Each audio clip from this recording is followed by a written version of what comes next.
भारत रत्न अटल बिहारी वाजपेयी सप्तम पुण्यतिथि अवसर में अटल बिहारी वाजपेयी रिसर्च इन्स्टिट्यूट आनुकूल यही पवित्र स्थान भुवनेश्वर जयदेव भवन में कार्यक्रम रखा जाइथिला। एथर मुख्य अतिथि थे ओडिशार भाजपार भारतीय जनता पार्टी सभापति मनमोहन सामल एवं मान्यगण्य बहु विशिष्ट व्यक्ति गहन कार्यक्रम रखाई किंतु एथर मुख्य थे डॉक्टर बंशीधर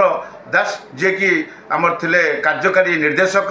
तांको प्रत्यक्ष तत्वावधान में अक्लांत परिश्रम सहयोग करते आमर भुवनेश्वर सैनिक मान सहयोग ध्रुवांत बारी और सहयोगी मान सहयोग कार्यक्रम आज रखाई भारत वर्ष कार्य जो कीर्ति स्थापन कर भारत वर्ष शह शह वर्ष मन रख निश्चित भाव में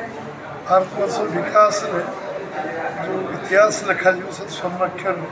वाजपेयी का नाम रहे एवं समस्त सारा देश को सारा विश्व को सांगे नहीं चलवा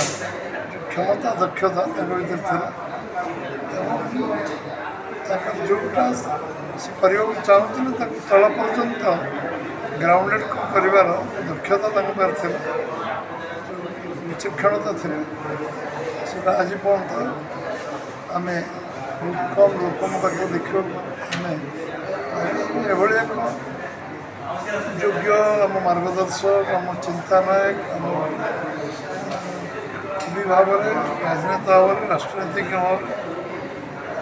सब बड़ संपन्न जड़े व्यक्ति नुहति अनुष्ठान कले ठीक हो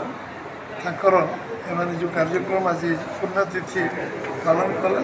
निश्चित भाव में अंतकरण से अनुष्ठान को धन्यवाद दूचे एवं अटल जी समस्त सबुदिन चिरस्मरणीय रही।